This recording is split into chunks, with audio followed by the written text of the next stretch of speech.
BD news অ্যালার্টের আরও একটি সংবাদ সংযোগে আপনাদেরকে স্বাগতম। এবার মদ্যপান অবস্থায় ড্রাইভারকে মারধর করে আটক নোবেল। বিতর্ক সমালোচনা যেন পিছু ছাড়ছে না কণ্ঠশিল্পী মাইনুল হাসান নোবেলের। কিছুদিন পরপর নানান বিতর্কিত কর্মকাণ্ড করে খবরের শিরোনাম হন এই শিল্পী। এই তো কিছুদিন আগে নারী নির্যাতনের মামলায় গ্রেপ্তার হয়ে কারাগারে যান তিনি। সেই মামলার নিষ্পত্তি হয় অভিযোগকারী নারীর সঙ্গে বিয়ের মাধ্যমে। এবার মদ্যপান অবস্থায় উবার চালককে মারধরের ঘটনায় রাজধানীর কল্যাণপুর থেকে নোবেলকে আটক করেছে পুলিশ। শনিবার ১৯ জুলাই মধ্যরাতে জিজ্ঞাসাবাদের জন্য তাকে থানায় নিয়ে যায় মিরপুর মডেল থানা পুলিশ। বিষয়টি নিশ্চিত করেছেন থানা ভারপ্রাপ্ত কর্মকর্তা সাজ্জাদ রোমান। প্রত্যক্ষদর্শী থানা সূত্রে জানায়, মদ্যত্ব অবস্থায় উবার চালকের সঙ্গে মারামারি করেন কণ্ঠশিল্পী নোবেল।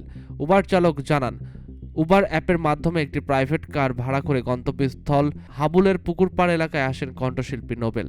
সঙ্গে ছিলেন তার স্ত্রী সালসাবিল মাহমুদ।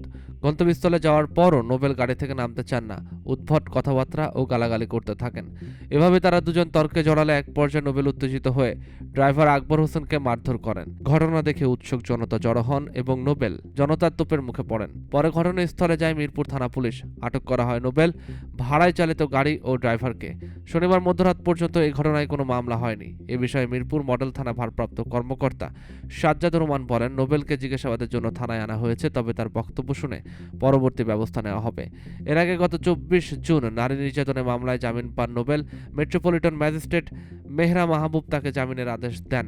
আদালতে জামিন শুনানিতে তার স্ত্রীর পক্ষ থেকে জামিনের বিরুদ্ধে কোনো আপত্তি না থাকায় তাকে জামিন দেন আদালত। গত ২০ মে তাকে গ্রেপ্তার করা হয়। পরে আদালতের নির্দেশে ১৯ জন কেরানীগঞ্জ জাতীয় কারাগারে তাদের বিয়ে সম্পন্ন হয়।